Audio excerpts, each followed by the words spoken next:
जब तुम मेरी पूजा अर्चना करते हो, तुम मेरी ओर पूर्ण रूप से लिप्त हो जाते हो।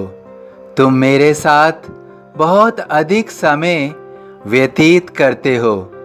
तुम मुझे नाना प्रकार की वेशभूषा प्रदान करते हो। मुझे गुलाब के फूल अर्पित करते हो। तुम निरंतर मेरा ध्यान करते हो और मेरे नाम का जाप करते हो। तुम पूर्ण रूप से स्वयं को मुझे न्यौछावर कर देते हो।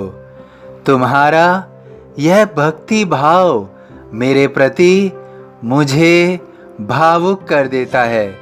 मैं इस बात से पूर्ण रूप से अवगत हूँ कि तुम अपने जीवन में बहुत सारे संघर्षों का सामना कर रहे हो। तुम निरंतर उससे लड़ रहे हो।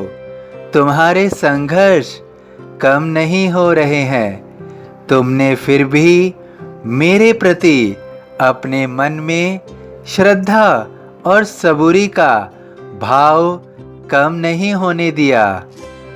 तुम्हारा मेरे प्रति जो स्नेह है वो निरंतर बढ़ता ही जा रहा है। मैं भी तुम्हें ये आश्वस्त करना चाहता हूँ कि तुम भी अपने जीवन में इन दुखों के साथ ज़्यादा समय व्यतीत नहीं करोगे। तुम्हारे ये दुख, तुम्हारे ये कष्ट कुछ ही पल में यहाँ से प्रस्थान कर लेंगे और तुम्हारे जीवन में उन पलों का आगमन होगा जिसमें तुम्हें सुख और सुकून का अनुभव होगा। मैं भी यही चाहता हूँ कि तुम मेरे नाम का जाप सुख और सुकून से करो। तुम्हारे मन में कोई पीड़ा ना हो, तुम्हारे हृदय में कोई पीड़ा का भाव उत्पन्न ना हो रहा हो। इसलिए शीघ्र ही तुम्हारे जीवन से इन कष्टों को मैं प्रस्थान की ओर लेकर जाऊंगा। तुमने अपने जीवन में जिन पलों को कष्टों में बिताया है उसका तुम्हें अफसोस बेशक है, लेकिन जीवन में जो खो जाता है, जो चला जाता है, वो हमेशा सदैव नुकसानदायक नहीं होता है।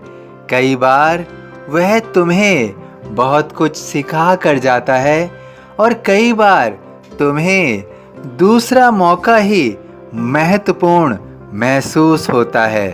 इसलिए जीवन में अगर पहला मौका निकल गया है तो निश्चित रूप से जो तुम्हें दूसरा मौका मिलेगा वो तुम्हारे लिए सर्वोत्तम सिद्ध होगा।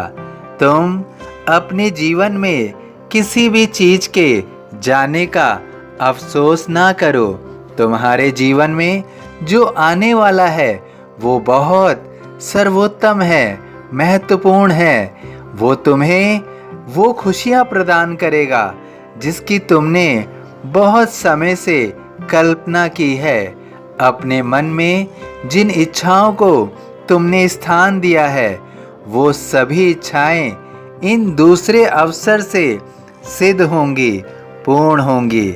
तुम अपने जीवन में अपनी मंजिल को पाने के लिए सदैव अग्रसर रहो और तुम उसे शीघ्र ही प्राप्त भी कर पाओगे। उसके लिए अब तुम्हें कोई भी कष्ट नहीं उठाना होगा। तुम्हारी सभी सफलताएं अब तुम्हारे कदमों पर होंगी। तुम स्वयं को कमज़ोर मत समझो। तुमने अपने जीवन में जो विफलताएं प्राप्त की हैं उन्हीं के आधार पर अब तुम बहुत सारी सफलताएं प्राप्त करने जा रहे हो और जीवन में उन सभी उपलब्धियों को हासिल करोगे जिनकी तुमने अनुकंपा की है, जिसकी तुमने इच्छा की है। जैसा भाव रहा जिस जन का वैसा रूप हुआ मेरे मन का। सभी साईं भक्तों से अनुरोध है कि कमेंट बॉक्स में ओम साईं राम या अपनी कोई प्रार्थना लिखिए। यदि वीडियो पसंद आया हो तो वीडियो को लाइक कीजिए, अन्य साईं भक्तों में शेयर कीजिए, इस चैनल को सब्सक्राइब कीजिए, बेल आइकॉन के बटन को पुश कीजिए। ओम साईं राम।